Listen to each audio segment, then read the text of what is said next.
بسم اللہ الرحمن الرحیم۔ کہ نئے مجمع میں تو 1 گھنٹے اس کو چاہیے تھا، لیکن چونکہ مجمع صاحبان ایمان کا جو ساری زندگی کربلا کے مصائب سنے ہوئے، مسلم ابن عقیل، جناب مسلم ابن عقیل کے حوالے سے ایک گزارش یہ کر دوں کہ جناب مسلم ابن عقیل کے حالات میں اب چونکہ پچھلے 3-4 مہینے کے اندر یہ غلط بات بھی میلبرن میں کہی گئی ہے، وہ فقہ کی غلطی تھی یا تاریخ کی غلطی، اس لیے ذرا سا اس کو ٹھیک کر دو۔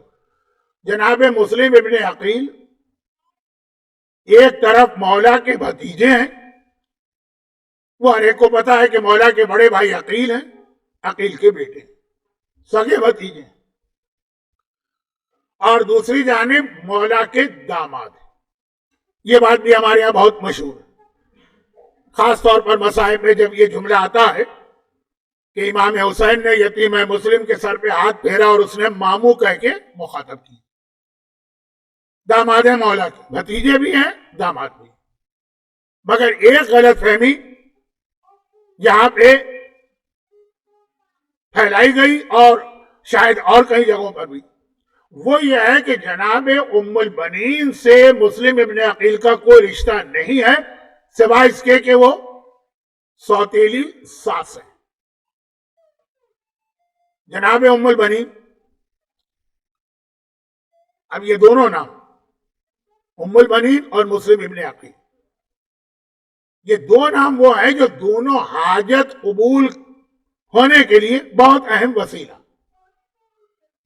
مگر پتہ نہیں کس وجہ سے جناب ام البنین کے فضائل بیان کرتے کرتے یہ کہا گیا کہ اتنا بلند ان کا رتبہ ہے کہ ان کا داماد تک اس کے وسیلے سے ہر دعا قبول ہے۔ اولاد کے لیے مسلم ابن عقیل کا واسطہ بہت اہم ہے۔ غالباً اردو منبر پر سب سے پہلے یہ بات میں نے ہی بیان کرنا شروع کی، اور کتنے بچوں کے نام مسلم جو اب خود ماشاءاللہ اتنے بڑے ہو گئے ہیں کہ ان کے بچے بھی جوان ہونے لگے، مگر ام البنین، اچھا جناب ام البنین کے بارے میں ایک اختلاف تو یہ ہے کہ کیا ان کی کوئی بیٹی تھی بھی کہ نہیں تھی۔ ام البنین کا مطلب ہے کہ عرب کی عورتیں حیرت سے کہتی تھی 1 2 3 4، اللہ نے 4 اولادیں دی اور چاروں بیٹے، ام البنین یہ بیٹوں کی ماں۔ تو زیادہ صحیح روایت تو یہ ہے کہ ان کی کوئی بیٹی تھی ہی نہیں۔ کوفہ شہر میں مسجد کوفہ کے بالکل سامنے مولا کی ایک بیٹی کا روضہ ہے، خدیجہ بنت علی، اور ان کی جو زیارت وہاں پہ پڑھائی جاتی اس میں جملہ ہے کہ آپ ام البنین کی بیٹی۔ مگر یاد رکھیے کہ جو زیارتیں ہمارے پاس ہیں ان کی 2 کیٹیگریز، ایک وہ زیارت ہے جو امام نے بتائی، اور ایک وہ ہے جو علماء نے خود بنائی۔ جناب خدیجہ بنت علی، دیکھیں آپ میں سے جو زیارت پہ گئے ہیں وہ سبھی گئے، ذہن میں لائیے وہ چھوٹا سا روضہ باب الفیل کے بالکل سامنے، باب الفیل جو غلط میں کہے گئے باب صوبان، یہ باب الفیل تو معاویہ نے اس کا نام رکھا تھا، باب صوبان اس کے بالکل سامنے چھوٹا سا روضہ، وہاں کی جو زیارت ہے وہ کسی امام نے نہیں بتائی، تو زیارت کے اندر یہ جملہ غلط ہے، لیکن بہرحال مشہور ہو گیا ہے کہ یہ ان کی بیٹی، چلے اس کو مان بھی لیتے ہیں، اختلافی مسئلہ ہے تو بحث کرنے کا کیا فائدہ، آپ کے پاس بھی وقت نہیں، میرے پاس بھی وقت، مان بھی لیں، لیکن یہ طے شدہ بات ہے کہ وہ مسلم ابن عقیل کی بیوی نہیں تھی۔ تو مسلم ابن عقیل کے بارے میں ایک بات یہ یاد رکھی کہ مولا کے داماد تو ہیں لیکن ام البنین کے سگے داماد نہیں، اور یہ جو کہا گیا یہ قطعاً غلط کہا گیا۔ مسلم ابن عقیل کے بارے میں آپ نے غور کیا ہوگا کہ جب ان کے حالات پڑھے جاتے ہیں نہ ان کی عمر کا زیادہ تذکرہ ہوتا ہے نہ ان کی بیوی کا، کیونکہ یہ 2 چیزیں واقعاً، اب یہ بھی سن لیا کریں، یہ 2 چیزیں تاریخ میں بہت اختلافی۔ جناب مسلم ابن عقیل کی عمر کتنی تھی؟ خیر ایک روایت تو ایسی آ گئی ہے برادران اہل سنت کی کتاب میں فتوح الشام میں، جو تقریباً 55 سال کے تھے، وہ تو خیر ہم کو پتا ہے غلط، لیکن 38 ان کی ایج تھی، 34 جو حضرت عباس کی ایج ہے وہ تھی، یا 28، 3 الگ الگ قول ہیں کہ وہ کب پیدا ہوئے۔ اور ان کی بیویاں، یہ ہے اس سے بھی بڑی مسٹری۔ ولادت کے حوالے سے تو چلیں، بعض اوقات معصومین کے یہاں بھی کون سی ڈیٹ ہے، کون سا سن ہے، لیکن بیویاں، اور دیکھیے علماء اس کو زیادہ بیان نہیں کرتے، ٹچ ہی نہیں کرتے اس موضوع کو کہ لوگ کنفیوز ہو جائیں گے۔ میں تو صرف اس لیے بتا رہا ہوں کہ چونکہ غلط بیانی کر کے کنفیوز کر دیا گیا ہے، تو میں بتاؤں کہ جناب مسلم ابن عقیل کے لیے ایک بات تو یہ طے ہے کہ جناب ام البنین کی بیٹی سے ان کی شادی نہیں ہوئی۔ مولا کے داماد ہیں تو پھر کیا شادی ہوئی؟ اب دیکھیے تاریخ میں یہ اختلاف ہے، علماء کی وجہ سے نہیں ہے، یہ اہل بیت کے دشمنوں کا ظلم ہے کہ روایتیں ہمارے پاس صحیح نہیں آ پائیں۔ بس یہ آخری بات بیان کر کے اس جملے کی وضاحت کروں کہ امام زمانہ اور مسلم ابن عقیل، مولا کی ایک بیٹی ہے رقیہ۔ اچھا، ان کا روزہ مصر میں، قاہرہ میں، اور یہ بھی ایک مسئلہ ہے کہ مولا کی بیٹی وہاں کیسے دفن، چھوڑ دیجئے اس بحث کو۔ رقیہ، اب تاریخوں میں لکھا ہے کہ مولا کی بیٹی رقیہ سے مسلم کی شادی ہوئی اور پھر ان سے جدائی ہو گئی۔ اب یہ نہیں لکھا ہے کہ جدائی کیسے ہوئی، کیوں ہوئی، ان کی موت ہو گئی تھی یا کسی وجہ سے طلاق، اور پھر مولا کی دوسری بیٹی سے، یعنی ہمارے یہاں انڈیا پاکستان کی زبان میں سالی سے شادی ہوئی، ان کا نام بھی رقیہ۔ مولا کی اولادوں میں ایک نام کی، ایک ہی باپ کی اولاد میں ایک نام کی کئی اولادیں ہوتی، اور پھر ان کو صغرا اور کبرا کہہ کے الگ کیا جاتا۔ رقیہ کبرا پہلی بیوی تھی، پھر رقیہ صغرا مولا کی دوسری بیٹی، یہاں تک تو تقریباً طے شدہ۔ اور بعض تاریخوں میں ہے کہ پھر ان سے بھی جدائی ہو گئی، اور تیسری شادی ہی مولا کی تیسری بیٹی نفیسہ سے، جن کی کنیت ہے ام کلثوم صغرا۔ ایک ام کلثوم کربلا والی ہے، ایک ہی ہے۔ بعض علماء کہتے ہیں کہ نہیں، ام کلثوم نفیسہ نہیں، دوسری رقیہ ہی کی کنیت ہے، تو دو ہی شادیاں ہوں، دونوں شادیاں دو بہنوں سے ہوں۔ دشمنان اہل بیت نے تو یہاں تک لکھ لیا کہ ایک وقت میں ہوئی، معاذ اللہ ثم معاذ اللہ۔ لیکن میں بتا رہا ہوں کہ اتنا زیادہ مسلم ابن عقیل کا ذکر ہمارے ممبر پر ہونے کے باوجود ان موضوعات کو نہیں بیان کیا جاتا، اور اچھا ہے کہ بیان نہیں کیا جاتا ہے، بلا وجہ لوگ کنفیوز ہو جائیں گے۔ لیکن جب بالکل غلط اور الٹی بات بتائی جائے تو وضاحت ضروری ہے۔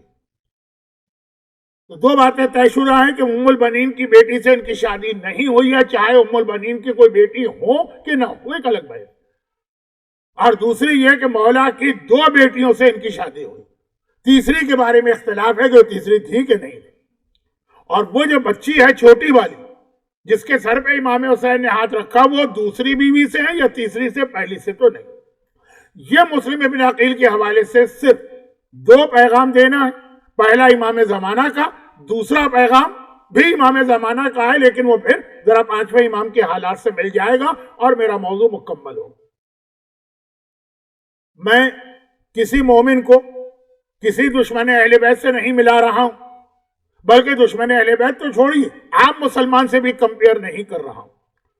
قرآن کریم کے جس آیت کی میں نے تلاوت کی ہے، اب آدھے گھنٹے کے بعد اس کے ترجمے کی ضرورت پڑ گئی ہے مسلم ابن عقیل کے واقعے کی وضاحت کے لیے۔ سورہ بقرہ کی آیت نمبر 89 ہے، 8 اور 9، جو ہمارے ہاں اردو میں رشتہ بھی ہے، 89، آیت نمبر 89۔ آیت کا ترجمہ کیا ہے؟ وَكَانُوا مِن قَبْلُ، اور بہت کمپلیٹ میسج ہے ہر اس آدمی کے لیے جو امام زمانہ کا انتظار کر رہا، چاہے واقعاً امام کی محبت میں ڈوب کر، اور چاہے جو ایک بات میں نے ضمناً کہی تھی کہ اپنے تمام مسائل کا حل بھی۔ سب کے لیے بہت اہم میسج اور کمپلیٹ میسج. وَكَانُوا مِن قَبْلُ کہا کہ اے حبیب یاد رکھو ایک ایسا گروہ تھا, گروپ آف مومنین, اس وقت وہ مومن تھے. يَسْتَفْتِحُونَ عَلَى الَّذِينَ كَفَرُوا جو تیرا انتظار کر رہے تھے. اور کیوں انتظار کر رہے تھے؟ تاکہ تیرے ذریعے سے وہ وکٹری حاصل کرے کافروں پر. کفر کے خلاف تیرا انتظار کر رہے تھے, اپنے ذاتی پرابلم کے سلوشن کے لیے نہیں. لیکن فَلَمَّا جَاءَهُمْ جب ان کے پاس وہی آ گیا جس کا وہ انتظار کر رہے ہیں. سورہ بقرہ آیت 89. فَلَمَّا جَاءَهُمْ جب وہ آ گیا جس کا وہ انتظار کر رہے تھے. فَلَمَّا جَاءَهُمْ مَا عَرَفُوا اور انہوں نے ریکوگنائز بھی کر لیا کہ یہ وہی ہے. کفروا بہ انہوں نے اس کا انکار کر دیا, کافر ہو گئے اس کو تسلیم کرنے سے انکار کر دیا, ہم نہیں مانیں گے, ڈس بلیور. فَلَعْنَةُ اللَّهِ عَلَى الْكَافِرِينَ ایسے کافروں پہ اللہ کی لعنت ہو. پہلے انتظار کرتے ہیں بعد میں انکار کرتے ہیں. اچھا اب اس کے اندر تو ایک جملہ آ گیا کہ یہ لوگوں نے پہچان بھی لیا کہ یہ رسول ہے. یاد کیجئے جناب صفیہ کی روایت. صفیہ کون ہے؟ ہماری اور آپ کی ماں ہے, یعنی پیغمبر کی بیویوں میں سے ایک بیوی. اور شاہد, یہ بہت احتیاط کا اسٹیج ہے اس لیے میں کہہ رہا ہوں شاہد, پیغمبر کی تمام بیویوں میں سب سے زیادہ خوبصورت. اب اپنی ماں کے حوالے سے یہ بات کرنا اور پیغمبر کی بیوی کے حوالے سے یہ کہ اختلاف ہے کہ کون زیادہ حسین تھا, صفیہ یا پیغمبر کی آخری بیوی ماریہ, یہ ایک اختلاف. اچھا یہ بھی یاد رکھے گا کہ رسول خدا پر جو آج بھی 21 سینچری میں بھی جو اورینٹیلسٹ اعتراض کرتے ہیں اس میں ان دونوں عورتوں کا بہت بڑا حصہ. یہی کہا جاتا ہے کہ ان کے حسن و جمال کی وجہ سے پیغمبر نے ان سے شادیاں کی. ان میں سے ایک عیسائی تھی اور ایک یہودی. تو کرسچن اور جوز دونوں اپنی اپنی ایک ایک خاتون کا نام لے کے کہتے ہیں پیغمبر پہ اتنی تہمتیں. وہ بہت انٹرسٹنگ سبجیکٹ ہے لیکن میں کہاں چلا گیا. جناب صفیہ یہ یہودی تھی, ان کے باپ تھے یہودیوں کے سردار حی. اب بعد میں ان کی شادی ہوئی تھی خیبر کے سردار سے. خیبر کا واقعہ ساری زندگی آپ نے سنا ہے, یہ کم سنا ہوگا.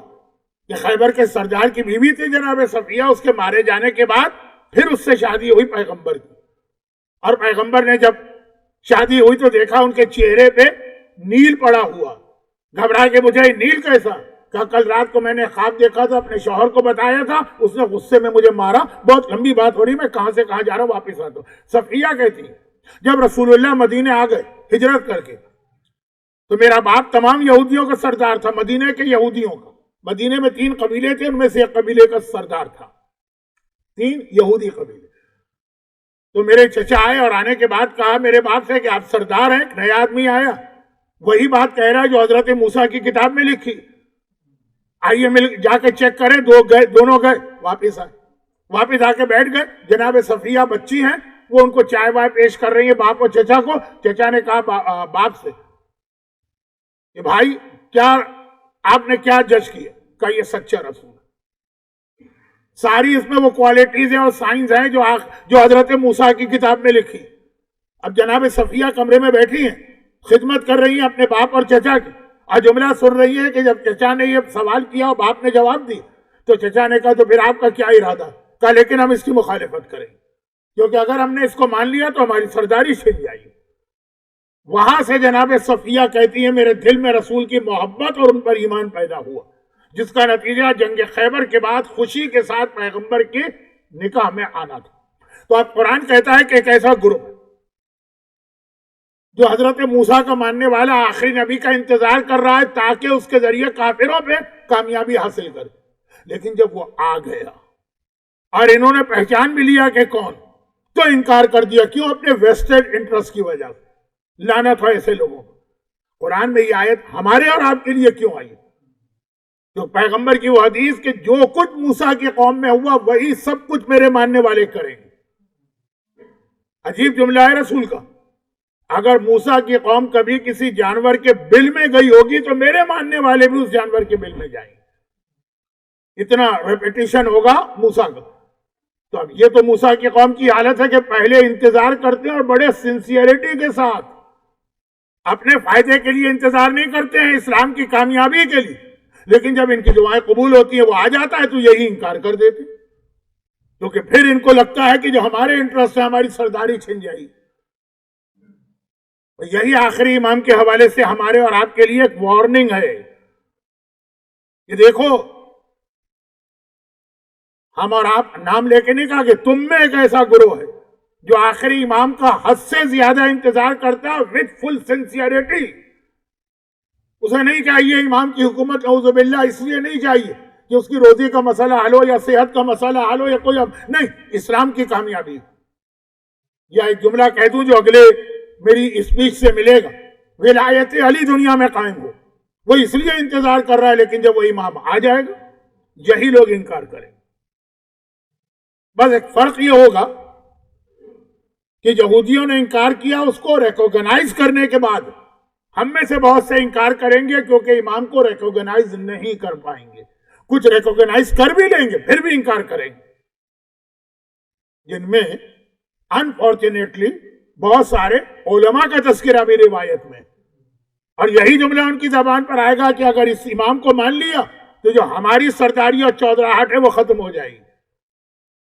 لیکن بہت سے ایسے بھی انکار کریں گے جو امام کو پہچان ہی نہیں پائیں گے، جوش میں امام کا انتظار کر رہے ہیں انکار کر دیں گے، جیسے مسلم ابن عقیل۔ دو یہاں میسج ہیں، ایک مسلم ابن عقیل سے ڈائریکٹ، ایک پھر پانچویں امام سے، کیونکہ آج کی مجلس ان کے لیے بھی۔ کیا مسلم ابن عقیل سے کیا ربط ملا؟ یہ ربط ملا کہ کوفے والوں نے جتنی شدت کے ساتھ آقا حسین کا انتظار کیا، خط بھی لکھے، اپنے میسنجر بھی بھیجے، جو طریقے اس زمانے میں کمیونیکیشن کے تھے، واٹس اپ نہیں تھا اس زمانے میں، یا یہ کہ فیس بک نہیں تھا اس زمانے میں، جو طریقے تھے، آقا حسین جو 3 مہینے مکے میں رہے، 28 رجب کو مدینے سے آ کے اگلے دن نہیں نکلے تھے کوفے کے لیے، 3 مہینے جو رہے، اس 3 مہینے میں کوفے والوں کے ڈیلیگیشن، کوفے والوں کے خط، جتنے بھی کمیونیکیشن کے ذرائع آ جائیے آ جائیے آ جائیے تڑپ، اور ادھر انتظار بھی کر رہے ہیں اپنے شہر۔ پھر جب آقا نے کہا کہ چلو میں آ رہا ہوں، تو اتنی بے چینی کے ساتھ انتظار کرتے تھے جیسے اگر آپ نے میسج فلم دیکھی ہوگی تو رسول خدا کے مدینے آنے کا انتظار۔ روزانہ صبح مدینے والے مدینے کی سرحد پہ بیٹھ جاتے ہیں، مکے کی طرف نگاہ ڈالتے ہیں، کوئی درخت کی اوپر چڑھا ہوا ہے، کوئی ٹیلے پہ چڑھا ہوا ہے، کوئی اونچی بلڈنگ پہ چڑھا ہوا ہے، شاید مکے سے کوئی آتا ہوا نظر آ جائے۔ کوفے والے اس طرح سے انتظار کر رہے ہیں۔ اور پھر ایک دن انہوں نے دیکھا کہ ایک آدمی کوفے میں داخل ہوا اور سپاہیوں کے ساتھ داخل ہوا، چہرے پہ نقاب ہے، تو اتنے بے چین تھے آقا حسین کے آنے کے کہ سب کی زبان پہ جملہ آ گیا، ہمارے آقا آ گئے، آقا آ گئے، آقا آ گئے۔ یہ آواز جو بلند ہوئی، لوگ گھروں سے نکل آئے، عورتیں مکان کی چھتوں پہ چڑھ گئی، بچوں کے ہاتھ پکڑ پکڑ کے لوگ آ رہے ہیں کہ زیارت کرا دیں تمہیں آقا کی، یہاں تک کہ وہ دارالامارہ تک پہنچا آنے والا، وہ دارالامارہ جو آج مولا کے گھر اور مسجد کوفہ کے بیچ میں خالی میدان پڑا۔ اور اب جو اس نے چہرے سے نقاب ہٹائی تو دیکھا یہ کیا ہوا، تو اینٹی کلائمیکس، یہ ابن زیاد نکل آئے۔ ابن زیاد تھا نا جو چہرے پہ نقاب ڈال کے اس لیے آیا تھا کہ ڈیزرٹ کی ٹریولنگ میں چہرے کو مرد بھی چھپاتے تھے، جیسے ابھی آپ نے دیکھا کووڈ، چہرے کو خالی عورتیں نہیں چھپا رہی ہیں، مرد بھی چھپا رہے ہیں چہرے کو مثلا۔ تو خلاصہ یہ ہے کہ جب وہاں پہنچا اور چہرے سے نقاب الٹی تو پتا چلا کہ جسے حسین سمجھ کے اتنا بے چین تھے اور تڑپ رہے تھے اور ہاتھ چومنے کو تیار اور قدم بوسی کو تیار، وہ تو ابن زیاد نکلا۔ اتنا راستہ جو طے کیا کوفے کے مین گیٹ سے لے کر دارالامارہ کے مین گیٹ تک، اس میں تو ان کو حسینی سمجھتے رہے، عورتیں ہوں کہ مرد ہوں کہ بچے ہوں کہ بڑے، انتظار کر رہے ہیں۔ اور اب جو آنے والا آیا تو سمجھے کہ بس وہ ہماری دعا قبول ہو گئی، یہ آقا حسین۔ یہ کوفے والوں کا بلنڈر تھا جس کا نتیجہ یہ نکلا کہ جتنا ظلم کوفے والوں نے اہل بیت پہ کیا وہ شام والوں سے کم نہیں ہے۔ یہی قافلہ اہل بیت کا جب کوفے میں آیا تھا تو آقا حسین کے کٹے سر نے نو کے نیزہ اس لیے قرآن تلاوت کی کہ کوفے کے اوباش اور غنڈوں سے اہل بیت اطہار کی خواتین کو بچایا جائے. لیکن میسج کہ اگر تم کبھی حجت خدا اور امام وقت کو بلایا، آواز دی، دعوت دی، اپنے خط بھیجے، عریضہ ہر سال 15 شعبان کو بھیجتے مولا آ جائیں. کمیونیکیشن کی جتنے ذرائع ہیں وہ استعمال کر رہے ہو، ہر مجلس کے بعد علاجل، ہر نماز کے بعد علاجل، ہر اہم موقع پہ عجل اللہ.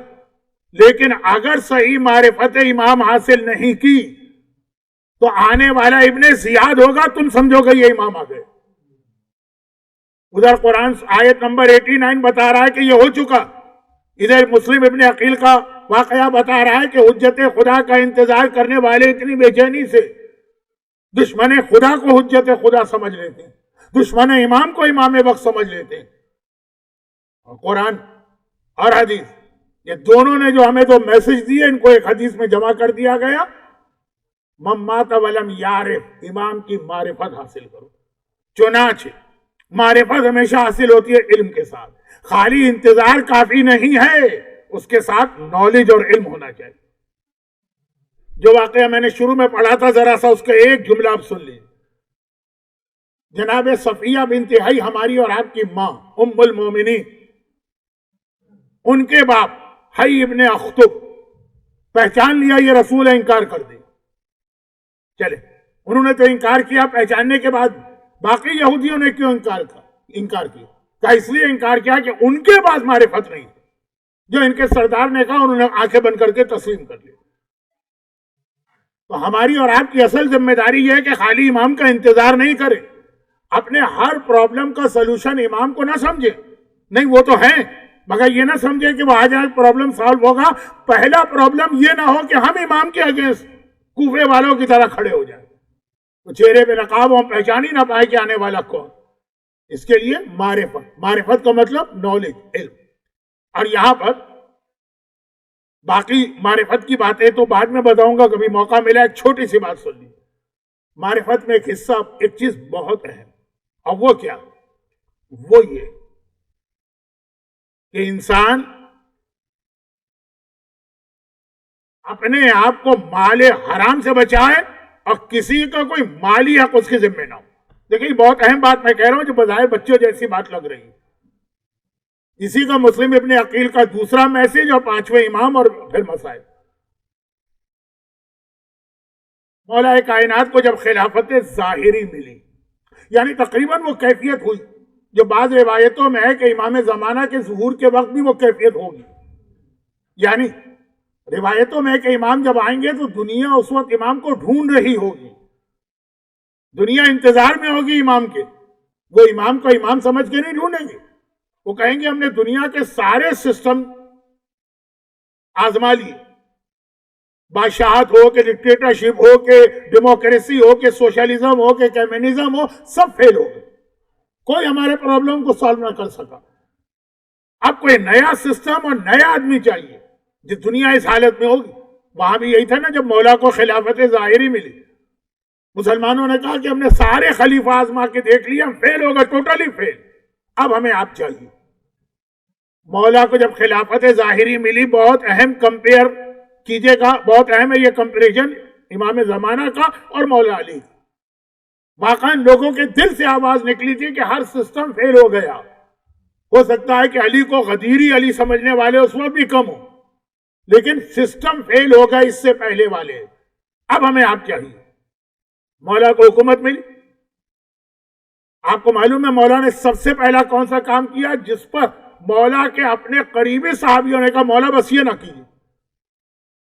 نمازوں میں گڑبڑ کی گئی تھی، مولا نے نمازیں ٹھیک نہیں کرائی. روزوں میں گڑبڑ ہو چکی تھی، مولا نے روزے ٹھیک نہیں کرائے. حج میں خرابی پیدا ہو گئی تھی، مولا نے حج ٹھیک نہیں کرائے. بلکہ اصول کافی، اصل تو کتاب کا نام ہے خالق کافی، ہمارے ہاں اصول کافی مشہور ہو گئے. کافی کی 8ویں جلد میں مولا کا خطبہ ہے. میں اپنی آنکھوں سے یہ خرابیاں دیکھ رہا ہوں، انہیں دور کرنا چاہتا ہوں، دور نہیں کر پا رہا ہوں، کیونکہ مسلمانوں میں اس وقت اس کی وجہ سے اتنا انتشار اور اختلاف پیدا ہوگا. مولا کہہ رہے میں دیکھ رہا ہوں تراویح پڑھی جا رہی ہے جو غلط ہے، لیکن میں اسے ختم نہیں کر رہا ہوں. مولا کہہ رہے میں دیکھ رہا ہوں کہ نماز جنازہ غلط پڑھی جا رہی, میں ٹھیک نہیں کر پا رہا ہوں, نہیں کر پا رہا ہوں, مجبوری کا اظہار نہیں کر رہے ہیں. اس وقت کے مسلمانوں میں جو آپس میں اختلاف, مگر اتنی ساری کوئی 25-30 چیزیں امام نے گنوائی ہیں. یہ خطبہ تو ہمارے آج کل مجلسوں میں پڑھا جاتا ہے, میں بھی اس العصر میں پچھلے محرم میں یا اس سے پچھلے محرم میں پڑھ چکا ہوں. مولا بتا رہے کہ یہ خرابی ہے میرے سامنے, میں ٹھیک نہیں کر پا رہا ہوں. مگر ایک خرابی کو مولا نے 1 منٹ کے لیے برداشت نہیں کیا, نہج البلاغہ خطبہ نمبر 15 یا 16, اور وہ یہ تھا کہ جس کے پاس مال حرام دیکھا یا کسی کا حق دیکھا وہ فوراً واپس کیے. لوگوں نے کہا مولا یہ زیادہ خطرناک مسئلہ. بھئی ایک آدمی اچھے خاصے مکان میں بیٹھا ہے, مکان چھینا جا رہا ہے.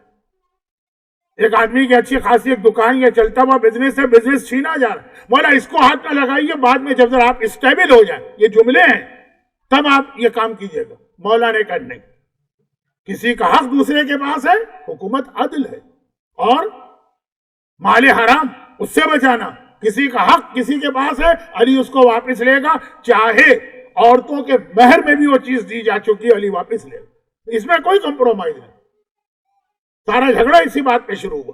تو یہ بہت اہم نقطہ ہے. اب آپ آئیے, مسلم ابن عقیل کوفے میں انتظار ہو رہا, پھر آ گئے مسلم, گرفتار بھی ہو گئے, اور اس وقت پیاس کی شدت تھی. مصائب کا جملہ ہے لیکن اس وقت مصائب نہیں پڑھ رہا ہوں, پانی مانگا.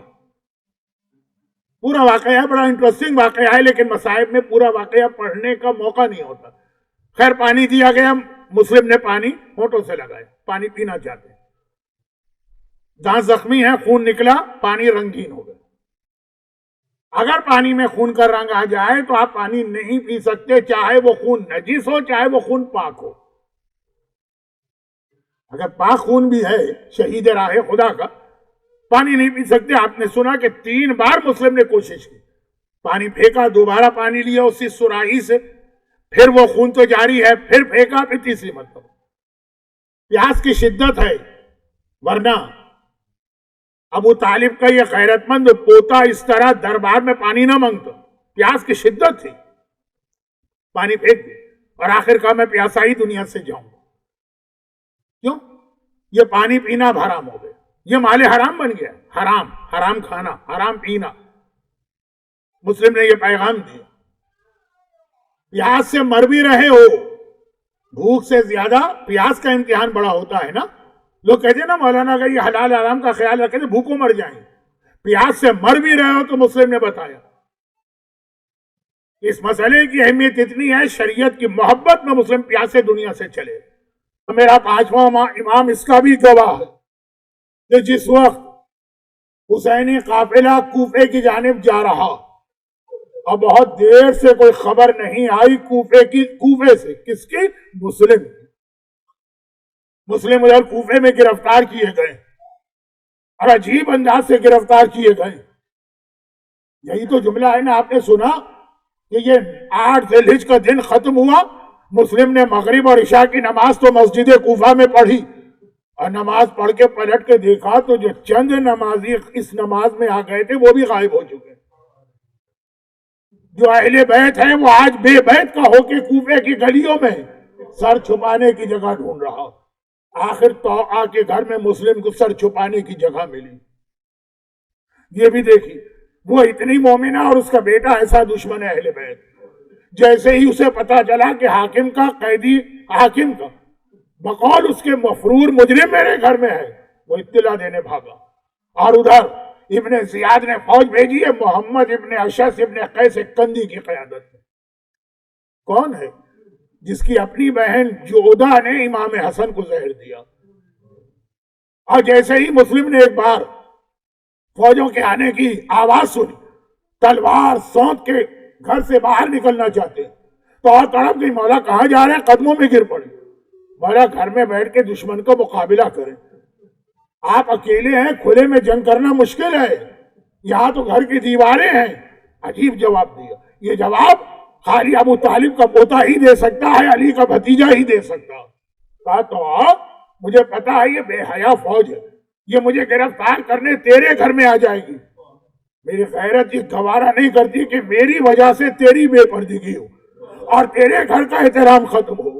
مسلم یقیناً ہم نے مانا ہاشمی غیرت ایسی ہی ہوتی ہے، مگر ایک مرتبہ ذرا کربلا میں شام غریبہ آ کے دیکھ لے۔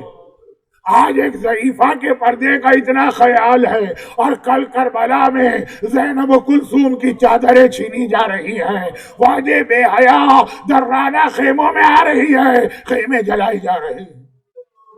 مسلم باہر نکلتے اکیلا مسلم اس طرح سے مقابلہ کرتا ہے کہ محمد ابن اشد ابن زیاد کو پیغام بھیجتے ہیں کہ اور فوجیں بھیجو، اور فوجیں بھیجو، اور فوجیں بھیجو۔ بھئی مسلم کی یہی بہادری تو دیکھی تھی کہ کربلا کی جنگ کے موقع پر 30,000 سے زیادہ کا لشکر بھجوایا۔ آخر ابن زیاد گھبرا کے کہتا ہے کہ اے محمد ابن اشد، ایک آدمی کو گرفتار کرنے کے لیے اتنی فوجیں؟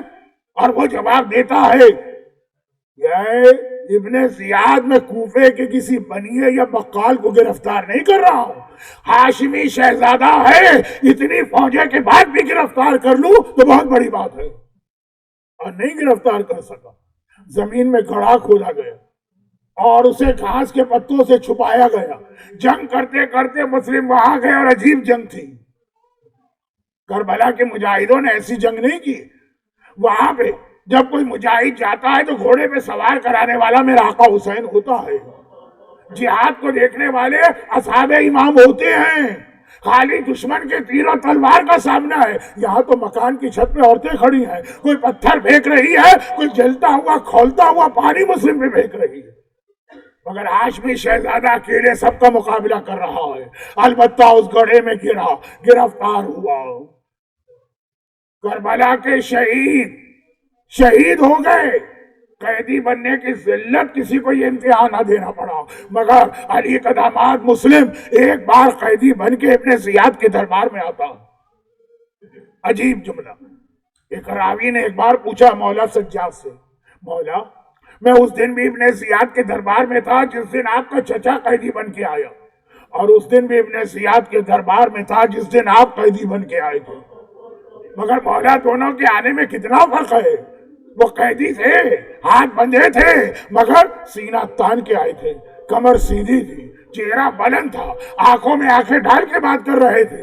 جب آپ آئے تھے تو سر جھکا ہوا تھا، نگاہیں نیچی تھی، کمر جھکی ہوئی تھی، سینہ سکڑا ہوا تھا۔ مولا آپ تو اپنے چچا سے زیادہ بہادر، یہ فرق کیوں ہے؟ ہائے آقا سجاد، ایسا لگا کسی نے کلیجے میں تیر مار دیا۔ کہا مسلم، اور میرے آنے کو تو نے دیکھا اور فرق بھی دیکھ لیا، مگر یہ نہ دیکھا کہ مسلم اکیلا آیا تھا، اور جب میں دربار میں آیا تو محمد کی نواسیاں، علی اور فاطمہ کی بیٹیاں، ارے میرا حرم بے مقنا چادر کی میرے ساتھ لایا گیا۔ اور مسلم دنیا سے جاتے جاتے ایک ایسی سنت قائم کر گئے جو تھوڑی دیر کے بعد ہم آج رات بھی ادا کریں گے اسی الفسر سینٹر میں۔ جب دارالامارہ کی چھت پہ لے جائے گئے اور ایک مرتبہ جلاد کی تلوار چلی، مسلم تڑپ اٹھے، آقا کو سلام کرنا ہے، آقا نظر نہیں آ رہے، راہ کوفے کا رخ کیا، دور سے آواز دی، السلام علیکہ یا ابا عبداللہ۔ ادھر حسین ایک منزل پر کرسی پر بیٹھے ہیں، کھڑے ہوتے ہیں، کوفے کا رخ کرتے ہیں اور جواب دیتے ہیں، وعلیکم السلام یا اخی وابن امی۔ اور مسلم تم نے مجھے دور سے سلام کیا، حسین تمہارے سلام کا جواب دیتا ہے، مگر حسین نے جواب دے دیا، خبر صرف حسین تک ہے، ابھی اصحاب امام کو نہیں معلوم، اور قافلہ کوفے کی جانب چل رہا۔ بہت دن گزر گئے، کوفے کا راستہ بند ہے، کوئی مسافر بھی نہیں آ رہا۔ ایک دن جب یہ قافلہ رکا ہے، کوفے کی جانب سے کچھ سوار کچھ مسافر نظر آئے۔ عباس تڑپ گئے، مسلم بچپنے کے دوست بھی ہیں، مسلم بہنوئی بھی ہیں۔ گھبرا کے کہا آقا اگر اجازت ہو تو ان لوگوں کو بلا کے پوچھوں میرے بھائی پہ کیا گزری۔ حسین نے کہا بلاؤ، وہ لائے گئے۔ عباس نے تڑپ کے کہا تم کوفے سے آ رہے ہو، کیا بتا سکتے ہو میرا بھائی مسلم کس حالت میں ہے؟ آنے والوں نے سر جھکائے، ہاتھ جوڑے، کہا بس آقا اتنا سمجھیے، جس دن ہم کوفے سے نکلے تھے تو تیسرا دن تھا جب مسلم کا کٹا سر دارالعمارہ کے دروازے پہ لٹک رہا تھا اور بے سر کا لاشا کوفے کی گلیوں میں گھسیٹا جا رہا تھا۔ حسین نے سنا، بس ایک بار خیمے میں آئے، زینب سے کہا جاؤ یتیمہ مسلم کی بیٹی کو تیار لے کر آؤ، اور دیکھو تیار کر کے لانا، ایسے ہی نہ لانا، کرتا بدل دینا، منہ دھلا دینا، بالوں میں تیل ڈال دینا، کنگھی کر دینا۔ بچی تیار کرا کے لائی گئی، حسین اس کے ماموں ہیں، گود میں بٹھایا، بچی کے سر پہ ہاتھ پھیرا۔ بچی بہت چھوٹی ہے مگر ہے تو علی کی نواسی نا، ہے تو حسین کی بھانجی نا۔ ایک مرتبہ تڑپ کے کہا ماموں آج تو آپ اس طرح سر پہ ہاتھ پھیر رہے جیسے یتیموں کے سر پہ ہاتھ پھیرا جاتا ہے، بس اتنا سننا ہے۔ میرا دل چاہتا ہے میں الاسر اسلامک سینٹر کے ان مومنین اور مومنات کی جانب سے ہاتھ جوڑ کر اس شہزادی کی بارگاہ میں پہنچوں اور کہوں اے یتیمہ مسلم، آپ کا بابا مارا گیا، آپ یتیم ہوئی، ہمارا پرسہ قبول کیجئے، لیکن اگر گستاخی نہ ہو تو پھر بھی آپ خوش قسمت ہیں، سر پہ ہاتھ پھیرنے والا کوئی مل تو گیا۔ لیکن ہائے ایک کربلا کی یتیمہ تھی، بابا اس کا بھی مارا گیا ہے، مگر سر پہ ہاتھ پھیرنے والا تو درکنار، کمر پہ تازیانے برسانے، رخسار پہ تماچے لگانے والا آیا۔ آخری جملے سنیے اور تابوت آ رہا ہے، آخری جملے۔ اہل بیت کا لٹا ہوا قافلہ چلا، شہر کوفہ میں داخل ہوا، بلوہ عام ہے، نامحرموں کا مجمع ہے۔ زینب سر جھکا ہے، اونٹ پر بیٹھی ہیں۔ ایک بار زینب کے کان میں آواز آئی کسی نے میرے بھیا کو سلام کیا ہے۔ زینب نے سنا کوئی کہہ رہا ہے السلام علیکم یا ابا عبداللہ، السلام علیکم یا ابن رسول اللہ۔ زینب نے گھبرا کے سر بلند کیا، دشمنوں کے درمیان یہ میرے بھائی کو سلام کرنے والا کوئی کون ہے؟ چاروں طرف دیکھا، کوئی نظر نہ آیا۔ اب دوبارہ زینب کو کسی نے سلام کیا، السلام علیکی یا بنت رسول اللہ، اے رسول کی بیٹی میرا سلام لیجئے۔ اب زینب نے طرف کے دیکھا، در کوفہ پر ایک بے سر کا لاشا لٹک رہا ہے اور اس لاشے سے سلام کی آواز آ رہی۔ زینب نے پوچھا اے شہید مظلوم، ارے تو کون ہے جو مجھے اور میرے بھائی کو سلام کر رہا؟ بے سر کے لاشے سے آواز آئی شہزادی آپ نے مجھے نہیں پہچانا، ارے میں آپ کا صفی مسلم ابن عقیل 1 مہینے سے در کوفہ پہ آپ کا انتظار کر رہا، ارے میرا آقا ہے، ارے میری شہزادی۔